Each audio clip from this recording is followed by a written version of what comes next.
हाँ। दिव्य समाचार श्रीमद श्रीअरविंदों सह घटित 247 सत्य कहानी। मूल रचना रही श्याम कुमारींकर, रूपांतर ध्रुवचरण होता। गोटे बणभोजी को जीवा संबंध बी गोटे बणभोजी को जीवा पई श्रीमांकर अनुमति प्रार्थना कले। श्रीमां को पचारिया पूर्व से खूब भल भाव जानी थांती तांकर बणभोजी को जीवा उचित हेब नाही। तथापि से श्रीमां सम्मुखरे से प्रस्तावटी को नहीं रखिथिले। किंतु ସେଥିରେ ସେ ତରବରିଆରେ ପୁଣି ଆଉ ଗୋଟିଏ ଧାଡ଼ି ଲେଖିଲେ, ମୁଁ ବଣଭୋଜିକୁ ଯିବି, ଏଥିରେ ଯଦି ଆପଣଙ୍କର କୌଣସି ଆପତ୍ତି ନଥାଏ। କଣ ଲେଖିଲେ? ମୁଁ ବଣଭୋଜିକୁ ଯିବି, ଏଥିରେ ଯଦି ଆପଣଙ୍କର କୌଣସି ଆପତ୍ତି ନଥାଏ। ଶ୍ରୀମା ଉତ୍ତର ଦେଲେ, ମୋର କୌଣସି ଆପତ୍ତି ନାହିଁ, କିନ୍ତୁ ତୁମର ଆତ୍ମା ଚାହୁଁ ନାହିଁ।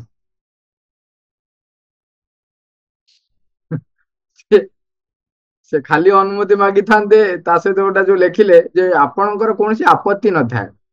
माँ उत्तर देले, मोर कौन आपत्ति नहीं, किंतु तुमर आत्मा चाहू नहीं। तांको भीतर इच्छा नथिला जीवा पे, किंतु प्राणरू जो गोटे थाए, गोटे उन्माद थाए बा गोटे प्रकार गोटे अटैचमेंट बा जहाँ भी कहतु गोटे इच्छा थाए जे से टिके यही प्रकार इमोशनल जो एंजॉयमेंट को से स्वीकार करिए, से जीवा बाहरी तेणु माँ लिखुंट मोर कौन आपत्ति ना कि तुम आत्मा चाहू ना। यापर बी किपरि से बणभोजी को जाता मानसिक मतवाद 1950 मसीहा मध्य भागरे बी निजर केतेक सांगंक संगरे प्रथम थर पर आश्रम आसीथिले। संध्यारे आसी आश्रम रे पहुंचिले। सेमानंकु कुआ जाइथिला श्रीमा खेल पड़िया अछंती। सेमाने निजर लगेज रखिदे संगे संगे श्रीमांकर दर्शन निमंते खेल पड़िया को जाइथिले। बी खेल पड़िया प्रवेश करते सतेबा सेठाकार वायुमंडल आनंदरे प्रकंपित हेउथिबार अनुभव कले। लोक माने परस्पर मध्य कथोपकथन करुथांती एवं हसाहसी मध्य खूब जोर रे चली थाए एवं एहीपरि एक आनंदमय हस खुशीर परिवेश मध्य श्रीमा बसी था। बी से लोक भिड़े आस्ते आस्ते श्रीमां आड़ को अग्रगति कले ओ जीवा बेले भाबुथांती ये काले मझिरे तांको हठात बंद कर दे पारे, किंतु केही बा काहींकि तांको बंद करंते। जाहेउ शेषरे से आसी श्रीमां निकटरे पहुंचिले। माँ गोटे सुंदर जैकेट परिधान करिथांती। तांकर मन हैला सते कौन गोटे सौंदर्यमयी देवी स्वर्गरु ओह्लाई आसी सेठारे अवतीर्ण होइछन्ति।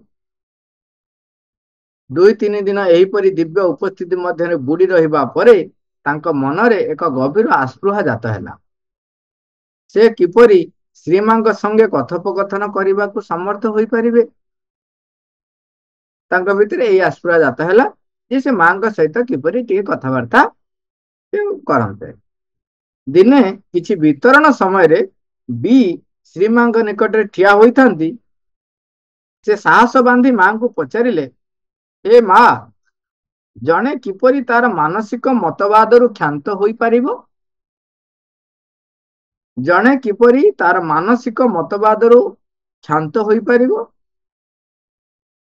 श्रीमाता को उत्तर देइथिले, श्री अरविंदंकर ग्रंथ अध्ययन कर। माँ उत्तर देले, श्री अरविंदंकर ग्रंथ अध्ययन कर।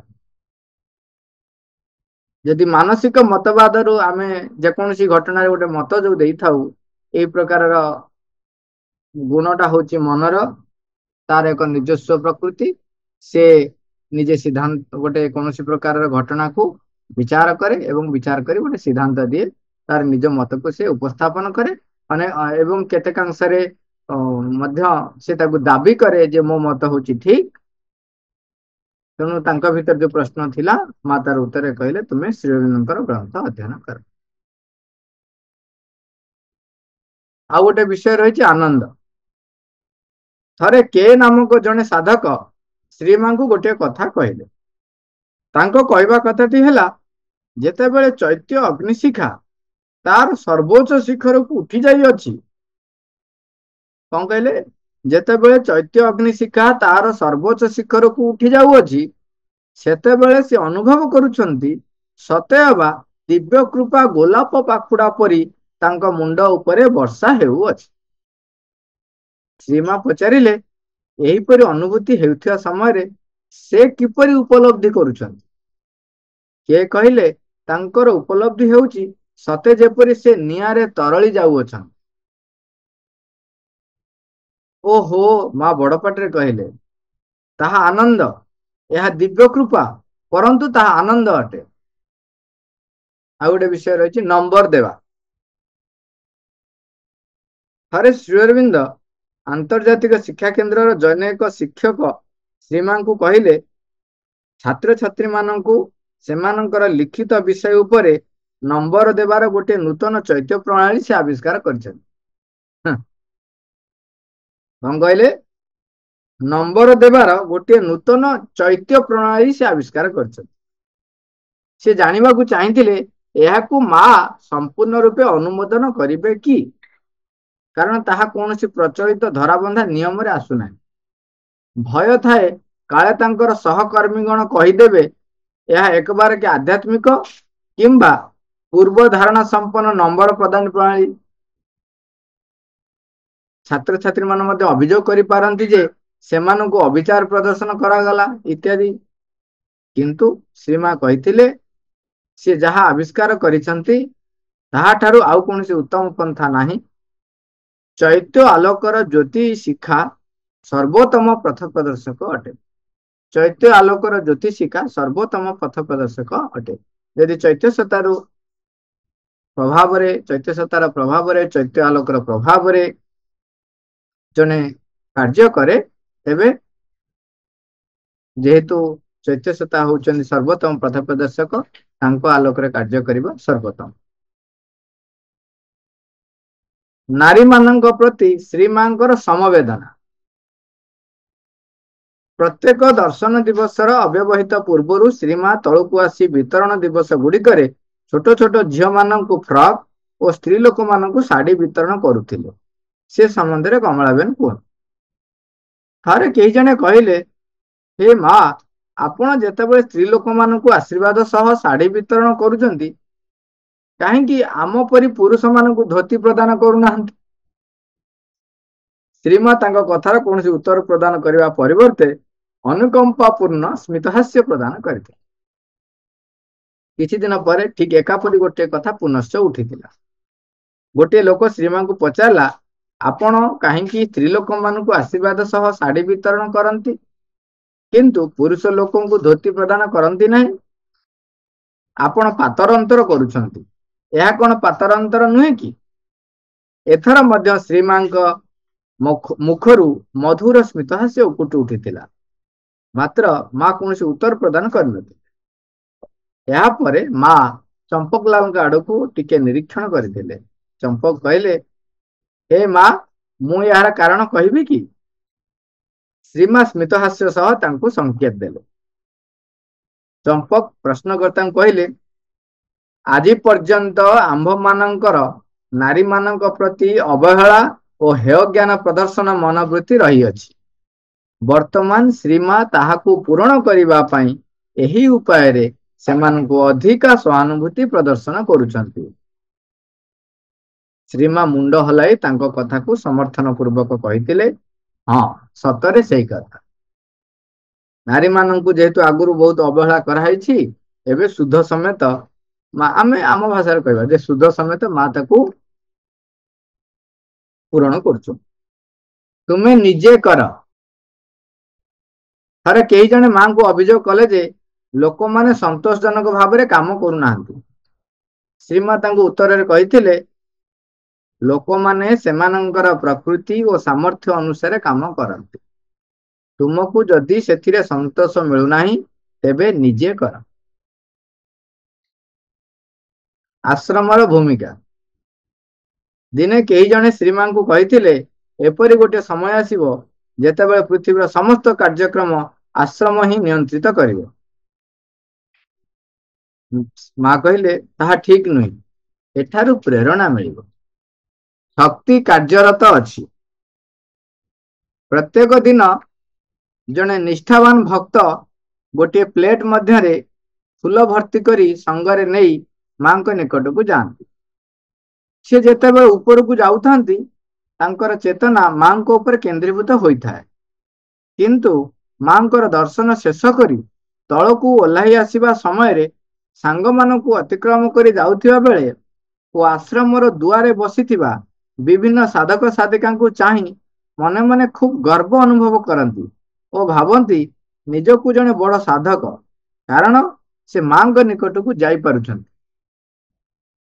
ଆସ୍ତେ ଆସ୍ତେ ତାଙ୍କ ମଧ୍ୟରେ ଉପୁଜୁଥିବା ଏହି ଭୁଲଟିକୁ ସେ ଧରି ପାରିଥିଲେ ଏବଂ ଶ୍ରୀମାଙ୍କ ଆଗରେ ଦିନେ ତାଙ୍କର ଏହି ଦୁର୍ବଳତା ବିଷୟଟି ପ୍ରକାଶ କରିଥିଲେ ଓ ସେଥିପାଇଁ ନିଜର ଭୁଲ ମଧ୍ୟ ସ୍ୱୀକାର କରିଥିଲେ। ଶ୍ରୀମା ତାଙ୍କୁ ଉତ୍ତର ଦେଇ କହିଥିଲେ, ଏଠାରେ ଗୋଟିଏ ଶକ୍ତି କାର୍ଯ୍ୟରତ ଅଛି, ଯିଏ କି ସବୁ ଭୁଲ ଭ୍ରାନ୍ତିର ଗତିବୃତ୍ତିକୁ ସଂଶୋଧନ କରିବ। ସେହି ଶକ୍ତି ଆଜି ତୁମକୁ ବାଧ୍ୟ କଲା ସବୁ କିଛି କଥା ଖୋଲା ଭାବରେ ମୋ ଆଗରେ ପ୍ରକାଶ କରିବା ନିମନ୍ତେ। ଦୀକ୍ଷା। ଶ୍ରୀମା ସାଧାରଣତଃ ଆଶ୍ରମରେ ରହିବା ପାଇଁ କାହାରିକୁ ଦୀକ୍ଷା ପ୍ରଦାନ କରନ୍ତି ନାହିଁ କିମ୍ବା କୌଣସି ନବାଗତଙ୍କୁ ପରୀକ୍ଷା ମଧ୍ୟ କରନ୍ତି ନାହିଁ।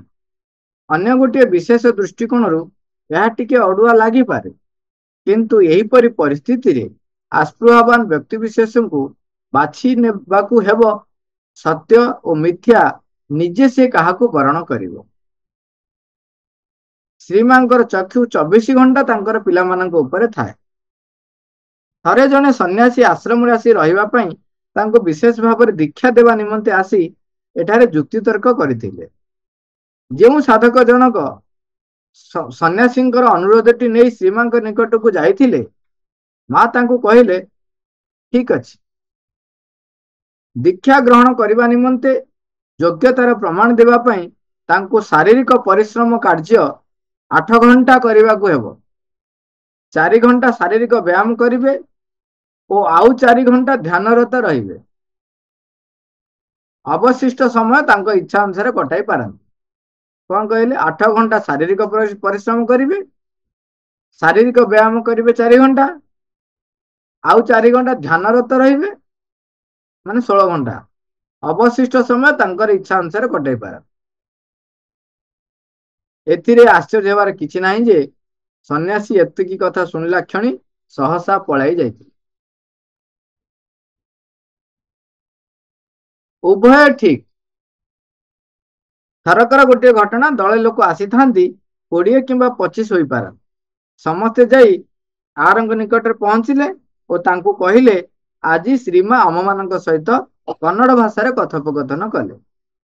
ଅବଶ୍ୟ ସେମାନଙ୍କର ମାତୃଭାଷା ହେଲା କନ୍ନଡ଼। ଆରଙ୍କୁ ଭଲ ଭାବରେ ଜଣାଥାଏ ଶ୍ରୀମା କୌଣସି ଭାରତୀୟ ଭାଷା ଶିକ୍ଷା କରିନାହାନ୍ତି, କେବଳ ମାତ୍ର ସଂସ୍କୃତ ଭାଷା ମାଙ୍କୁ ଜଣା। ଏହାର କାରଣ ମାଙ୍କ ନିକଟରେ ସମୟର ଘୋର ଅଭାବ ଥାଏ। ସେ ଏହି ସବୁ ଲୋକଙ୍କୁ ଆଦୌ ବିଶ୍ୱାସ କରିପାରିଲେ ନାହିଁ। ମା ତ ତାଙ୍କ ଭାଷାରେ, ଯେ ମା ତ ସଂସ୍କୃତ ଭାଷା ବ୍ୟତିରେକ ଭାରତୀୟ ଭାଷା କି ଜାଣିନାହାନ୍ତି, ତେବେ ସିଏ ଏମାନଙ୍କ ସହିତ ପୁଣି କନ୍ନଡ଼ ଭାଷାରେ କେମିତି କଥା ହେବେ? କିନ୍ତୁ ଏତେ ଲୋକ ଏକ ସ୍ୱରରେ ଯେତେବେଳେ କହୁଛନ୍ତି, ଅଧିକନ୍ତୁ ଗୋଟିଏ ନିର୍ଦ୍ଦିଷ୍ଟ ବାକ୍ୟ ଶ୍ରୀମା ଉଚ୍ଚାରଣ କଲେ ବୋଲି ସେଇ ବାକ୍ୟଟିକୁ ପୁନରାବୃତ୍ତି କରୁଛନ୍ତି। ମାନେ ମା ଯୋଉ କଥାଟା କହିଥିଲେ କନ୍ନଡ଼ରେ, ସେ କଥାଟିକୁ ପୁନରାବୃତ୍ତି କରୁଛନ୍ତି। ଆର କିପରି ବା ସେମାନଙ୍କୁ ଅବିଶ୍ୱାସ କରନ୍ତେ? ତେଣୁ ତାଙ୍କ ଭିତରେ ବର୍ତ୍ତମାନ ଦ୍ୱନ୍ଦ୍ୱ। ତାଙ୍କୁ ସୁଯୋଗ ମିଳିବା ମାତ୍ରେ ସେ ଶ୍ରୀମାଙ୍କୁ ଏହି ବିଷୟ ପଚାରିଲେ। ଶ୍ରୀମା ତାଙ୍କୁ କହିଲେ, ଉଭୟ ଠିକ। ଏହା ଏକବାର କି ସତ କଥା, ମୋତେ କନ୍ନଡ଼ ଭାଷା ଜଣା ନାହିଁ, କିନ୍ତୁ ଏହା ମଧ୍ୟ ସତ ଯେ ମୁଁ କନ୍ନଡ଼ ଭାଷା କଥା କହୁଥିବାର ସେମାନେ ଶୁଣିଛନ୍ତି। ମୋତେ କନ୍ନଡ଼ ଭାଷା ଜଣା ନାହିଁ, କିନ୍ତୁ ମୁଁ କନ୍ନଡ଼ ଭାଷା କଥା କହୁଥିବାର ସେମାନେ ଶୁଣିଛନ୍ତି। ଚେତନାର ଏପରି ଗୋଟିଏ ସ୍ତର ଅଛି ଯେଉଁଠାରେ ବିଭିନ୍ନ ଭାଷାର କୌଣସି ତଫାତ ନାହିଁ।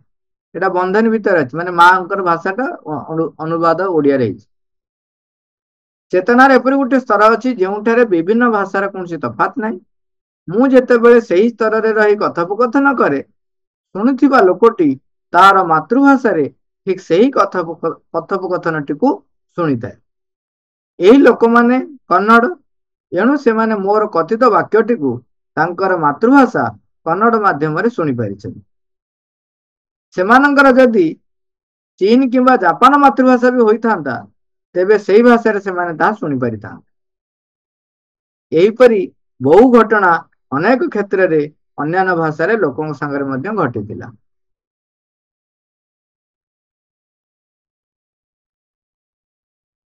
ଲେଖି ଚାଲ। ଶ୍ରୀମା ଥରେ ଜଣେ ଯୁବକଙ୍କୁ ଗୋଟେ ମାସିକ ପତ୍ରିକା ସମ୍ପାଦନ କରିବାକୁ ଦେଇଥିଲେ। କେହି ଜଣେ ତାଙ୍କୁ ଗୋଟେ ପ୍ରସ୍ତାବ ଦେଲେ, ଧ୍ୟାନ ସମ୍ବନ୍ଧରେ ସେ କିଛି ଲେଖିବା ବିଧେୟ ଅଟେ। ତାଙ୍କର କିନ୍ତୁ ଏହି ବଳବତ୍ତର ଧାରଣା ଥିଲା, ଯୋଗ ସମ୍ବନ୍ଧରେ ମୋର ଲେଖିବାର କଣ ଅଧିକାର ଅଛି? ଶ୍ରୀମା ତାଙ୍କୁ କହିଥିଲେ, ଲେଖି ଚାଲ।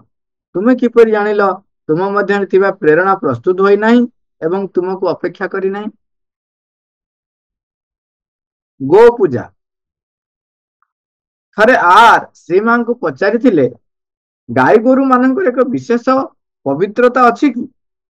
ଅଥବା ଅର୍ଥ ଆବଶ୍ୟକତା ପୂରଣ କରୁଥିବାରୁ ଏବଂ ଉପକାର କରୁଥିବାରୁ ଲୋକମାନେ ଗୋ ପୂଜା କରନ୍ତି?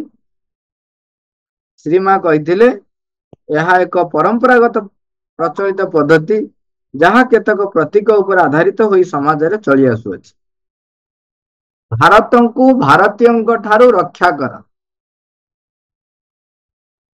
ଭାରତରେ ସର୍ବତ୍ର ଅସ୍ଥିରତା ଓ ବିଶୃଙ୍ଖଳା ଲାଗି ରହିଥିଲା। କେହି ଜଣେ ମାଙ୍କୁ ପ୍ରାର୍ଥନା କଲେ, ଦୟାକରି ଭାରତକୁ ଭାରତୀୟମାନଙ୍କ କବଳରୁ ଉଦ୍ଧାର କରନ୍ତୁ। ଶ୍ରୀମା ଉତ୍ତରରେ କହିଥିଲେ, ହଁ, ଏହାର ପ୍ରାୟ ଆବଶ୍ୟକତା ପ୍ରତୀୟମାନ ହେଉଅଛି। ସାଧନାରୁ ଛୁଟି। ଆଶ୍ରମର କେତେକ ବିଭାଗ ରବିବାର ଦିନ ଛୁଟି ଦିଅନ୍ତି। ଆଶ୍ରମ ଭୋଜନାଳୟରେ କାର୍ଯ୍ୟ କରୁଥିବା କେହି ଜଣେ ସାଧକ ଦାବି କଲେ, ସେଠାରେ ମଧ୍ୟ ଅନ୍ୟାନ୍ୟ ବିଭାଗ ପରି ଗୋଟିଏ ଦିନ ଛୁଟି ଦିଆଯିବା ବିଧେୟ ଅଟେ। ଭୋଜନାଳୟ ଦାୟିତ୍ୱରେ ଥିବା ସାଧକ ତାଙ୍କୁ ବୁଝାଇଲେ ଯେ, ବ୍ୟବହାରିକ ଦୃଷ୍ଟିକୋଣରୁ ତାଙ୍କର ପ୍ରସ୍ତାବଟି ଗ୍ରହଣୀୟ ନୁହେଁ କିମ୍ବା କାର୍ଯ୍ୟକାରୀ ନୁହେଁ। କିନ୍ତୁ ସେ ତାଙ୍କର ଜିଦରେ ଅଟଳ ରହିଲେ ଓ ଯୁକ୍ତି କଲେ ଯେ, ତାଙ୍କ ପ୍ରସ୍ତାବଟି ଶ୍ରୀମାଙ୍କ ନିକଟକୁ ପ୍ରେରଣା କରାଯାଉ। ମା ଯାହା ସିଦ୍ଧାନ୍ତ ଗ୍ରହଣ କରିବେ, ସେ ତାକୁ ହସ ହସ ମୁଖରେ ଗ୍ରହଣ କରିନେବେ। ଶ୍ରୀମାଙ୍କ ସମ୍ମୁଖରେ ପ୍ରସ୍ତାବଟି ଉପସ୍ଥାପିତ ହୁଅନ୍ତେ, ମା ଥଟ୍ଟାରେ ଗମ୍ଭୀର ହୋଇ କହିଲେ, ହଁ, ସେ ଯାହା କହୁଛନ୍ତି ଠିକ କଥା। ଡାଇନିଂ ରୁମ୍ ୱାର୍କର୍ସ ମଧ୍ୟ ଛୁଟି ପାଇବା କଥା। ସେଠାକାର ଦାୟିତ୍ୱରେ ଥିବା ସାଧକ ଶ୍ରୀମାଙ୍କର ଏପରି ନିଷ୍ପତ୍ତି ଶୁଣି ଅବାକ ହୋଇଗଲେ ଏବଂ ବ୍ୟସ୍ତ ହୋଇ ଭାବିବାକୁ ଲାଗିଲେ, କିପରି ଭାବରେ ସେ ଏହି ନିଷ୍ପତ୍ତିକୁ ସଂଗଠିତ କରିବେ। ଅଳ୍ପ ସମୟ ନୀରବ ରହିବା ପରେ ଶ୍ରୀମା ପୁନଶ୍ଚ କହିଥିଲେ, କାହିଁକିନା ମା କହିଲେ ନା, ମାନେ ସିରିୟସଲି କହିଛନ୍ତି ଯେ, ହଁ, ଯାହା କହୁଛ ଠିକ କଥା। ଡାଇନିଂ ରୁମ୍ ୱାର୍କର ମାନେ ମଧ୍ୟ ଛୁଟି ପାଇବା କଥା। ତାମାନେ ଗଲା ଖାଇବା ପିଇବା ବି ବନ୍ଦ। ଅଳ୍ପ ସମୟ ନୀରବ ରହିବା ପରେ ଶ୍ରୀମା ପୁନଶ୍ଚ କହିଥିଲେ, ପରନ୍ତୁ ମୋର ଗୋଟିଏ ଛୋଟ ସର୍ତ୍ତ ଅଛି। ତାଙ୍କୁ ଯାଇ କହିଦିଅ, ଯେଉଁମାନେ ଖାଦ୍ୟପେୟ ରନ୍ଧନ ଓ ପ୍ରସ୍ତୁତ କରିବା କାର୍ଯ୍ୟ ସମ୍ପାଦନ କରୁଛନ୍ତି, ସେମାନଙ୍କ ସହ ଯାଇ ସେ କଥାବାର୍ତ୍ତା କରି ଗୋଟିଏ ଦିନ ଛୁଟି କରିବା ପାଇଁ ନିର୍ଦ୍ଦିଷ୍ଟ କରନ୍ତୁ।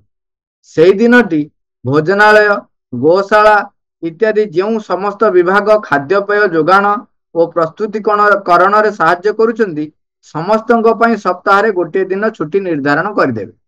ସେଦିନ କାହାକୁ କିଛି ଖାଦ୍ୟ ପରିବେଷଣ କରାଯିବ ନାହିଁ ଏବଂ ଯେଉଁମାନେ ନିଜ ଘରେ ରନ୍ଧନ କରୁଛନ୍ତି, ସେମାନେ ମଧ୍ୟ ସେହି ଦିନ ଛୁଟି କରିବେ। ତାଙ୍କୁ କୁହ ସମସ୍ତଙ୍କ ସହ ପରାମର୍ଶ କରି ଗୋଟେ ନିର୍ଦ୍ଦିଷ୍ଟ ଦିନ ସ୍ଥିର କରିବେ, ତାପରେ ଯାଇ ମୋର ସ୍ୱୀକୃତି ପ୍ରଦାନ କରିବି। ଏହାପରେ ମା ଆଉ ଟିକେ ଗମ୍ଭୀର ହୋଇଯାଇ କହିଥିଲେ, ତୁମ ପାଇଁ କାମ ହିଁ ସାଧନା। ଚାକର ଛୁଟି ପାଇବା ବାଞ୍ଛନୀୟ, କିନ୍ତୁ ଯେଉଁମାନଙ୍କ ନିମନ୍ତେ କାମ ହିଁ ସାଧନା, ସେମାନଙ୍କୁ ଛୁଟି ପ୍ରଦାନ କରିବା ଅର୍ଥ ସାଧନାରୁ ଅବକାଶ ଗ୍ରହଣ କରିବା ସଙ୍ଗେ ସମାନ ଅଟେ। ଲେମ୍ବୁ କିଛି କ୍ଷତି ସାଧନ କରେ ନାହିଁ। ପୁରୁଣା ଦିନର କଥା, ଜଣେ ବୟସ୍କା ସାଧିକା ଥାନ୍ତି। ତାଙ୍କର ପାକସ୍ଥଳୀ ଜନିତ ଗୋଳମାଳ ରହିଥାଏ। ସେ ଯାଇ ଶ୍ରୀମାଙ୍କ ନିକଟରେ ସେ ଅସୁବିଧା ଜଣାଇଲେ। ଶ୍ରୀମା ତାଙ୍କ ଉପରେ ଦାବି କରି ଶ୍ରୀମା ତାଙ୍କ ଉପରେ ଦାବି କରିଥିଲେ, କାହିଁକି ତୁମେ ଖାଉଛ? ହେ ମା, ମୁଁ କିଛି ଖାଇପାରୁନାହିଁ, କେବଳ ଲେମ୍ବୁ ରସ ସେବନ କରୁଅଛି। ଏଇ କଥା ବୃଦ୍ଧା ସାଧିକା ମାଙ୍କୁ କହିଲେ। ଶ୍ରୀମା ଦୃଢତା ସହ କହିଲେ, ଲେମ୍ବୁ ରସ କେବେ ହେଲେ କିଛି କ୍ଷତି କରେ ନାହିଁ। ମା, ଥ୍ୟାଙ୍କ ୟୁ ଅଲ୍।